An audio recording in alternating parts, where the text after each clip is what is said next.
Today, as I was walking home from work, I encountered an unusual situation. On the same street I walk down every day, there's an old building with brick walls.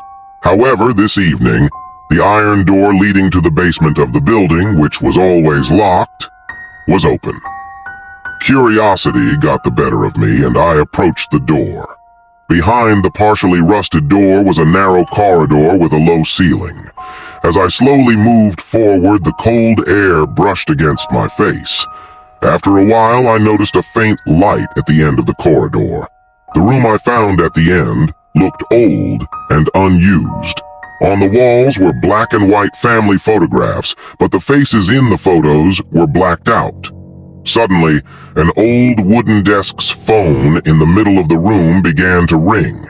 It seemed odd for a phone in such an old room to be operational. In a rush, I picked it up. The voice I heard on the other end was eerily similar to mine. "Get out of there now. You have very little time to heed this warning." In a panic, I hung up the phone and quickly left the basement. Outside, under the streetlights, a man was watching me. His face was partially concealed by a hood, but I could clearly see his eyes. They were the same as the voice on the phone. The man smiled and then disappeared into the darkness. From that day on, I hurried past that building and never went back. However, every night, that basement and that man haunt my dreams, continuously warning me. I don't know what the warning means, but I never want to encounter him again. In the town of Weybridge, there was a street known to everyone, Hollow Street. On this street, particularly the house numbered 17, had an eerie atmosphere. Being a journalist, I've always been intrigued by this house and the stories associated with it. In October, as Halloween approached, I decided to deeply investigate the tale of this house. From old newspaper articles and accounts from townsfolk, I discovered that the events of 1920 in this house were one of the town's greatest mysteries. In 1920, the Thompson family, Peter, Lila, and their two children, Clara and Benjamin, moved into number 17. At first, the family quickly adapted to town life and established good relations with their neighbors. However, a year later, strange noises from the house began disturbing the neighbors. Some claimed they heard a melancholic lullaby from the house at nights. One night, a neighbor decided to record the strange noises coming from inside the house. In the recorded sounds, anxious conversations between Thompson family members were heard. Soon after, the family suddenly disappeared. The house remained vacant for years after the incident. On Halloween, like many brave townsfolk before me, I decided to spend a night in this house. Equipped with a camera and sound recording equipment, I entered the residence. The house, worn by years of neglect, still bore the traces of its former residents. As midnight approached, I began to hear strange sounds in the house. A melancholic lullaby echoed from an old gramophone, resonating in every corner of the house. Following the sound, I descended into the basement of the house. There, I found a dusty chest. When I opened it, I found old photographs, letters, and a gramophone, which I believed belonged to the Thompson family. In one of the letters, I read the family's concerns about an old tunnel they had discovered in the house. It was believed that the tunnel connected to the town's old mines. Exiting the house that night, I wondered if this tunnel had played a role in the family's mysterious disappearance.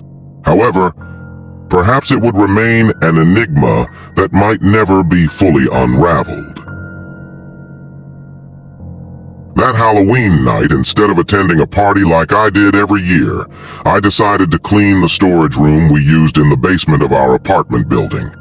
I spent hours rummaging through boxes, revisiting old memories, photos, and books. Inside one box, I found an old newspaper from my grandfather's time. It was dated October 31st, 1953. The headline recounted the story of a child who went missing in our city around that time. In the picture, I saw the child with my grandfather. On the back of the photo, written in my grandfather's handwriting, it read, Jamie, who went missing on Halloween, never seen again. This discovery baffled me.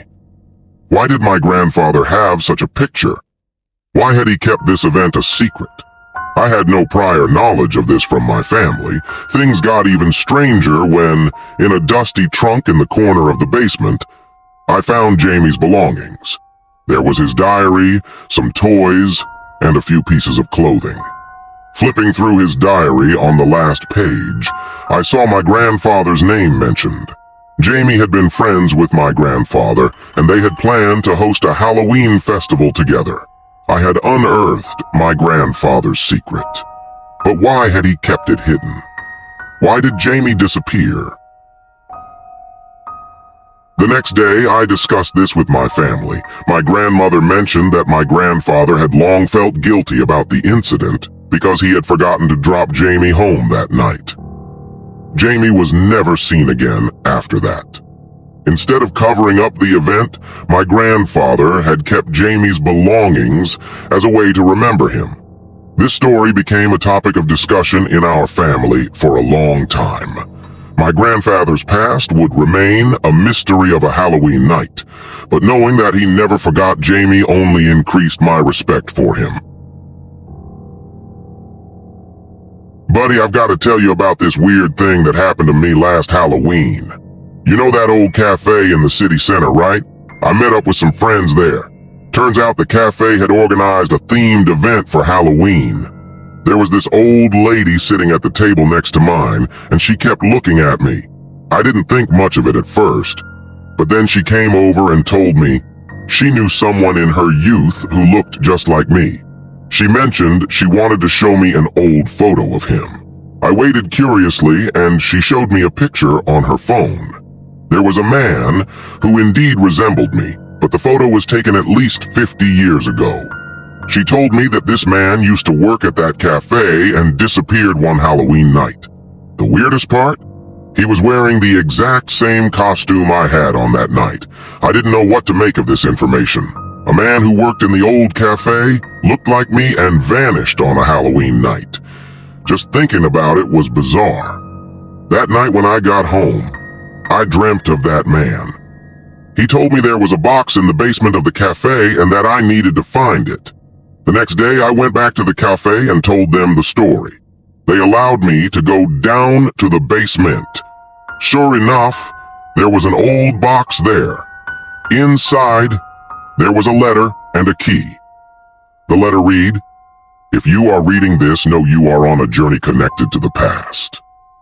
After this incident, I started questioning my connection to my family's history. Maybe I'm following the traces of a relative who lived in the past. In short, this Halloween was an unforgettable experience for me. It was the eve of Halloween, and I had planned a small gathering at my place after work with friends. My name is Olivia. This year I had moved into a new apartment in an old factory building. The building was old and neglected, but the interior had been completely renovated and the price was very reasonable. Before nightfall, I made my final preparations and began waiting for my friends.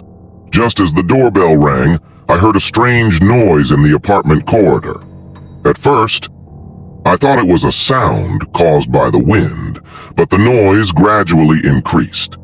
When I opened the door, my friend Jake stood in front of me. "Did you hear that noise?" he said with a worried look on his face. "Yes, I don't know what it is," I replied, letting Jake in. The rest of our friends arrived and we all moved into the living room.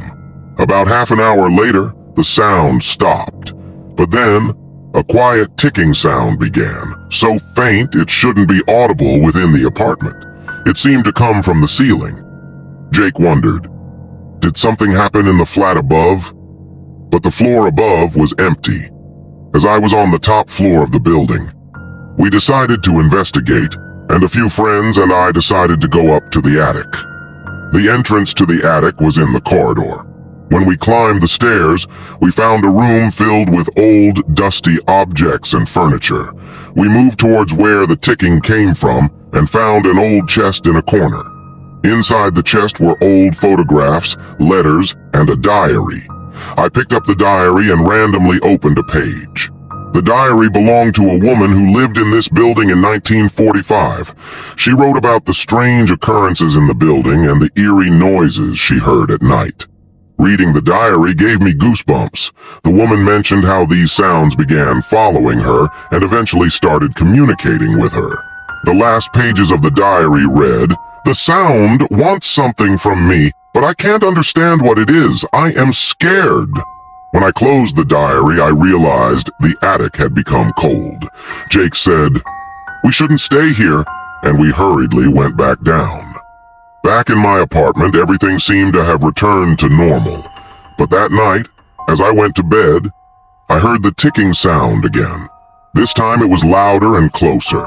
I got out of bed in fear and moved towards the source of the sound. In the corridor, there was an old radio, and it had turned itself on. The voice coming from the radio was a woman's voice. "Can you hear me?" The voice belonged to the woman mentioned in the diary. Tears filled my eyes, and I struggled to breathe. I quickly turned off the radio and rushed outside. The next day, I told the building manager about the incidents. He said the building had witnessed many strange events in the past. After that day, I couldn't stay alone in the apartment. I moved in with a close friend. However, I never heard that sound or the radio again after that night. But the fear I experienced that night remains an unforgettable memory.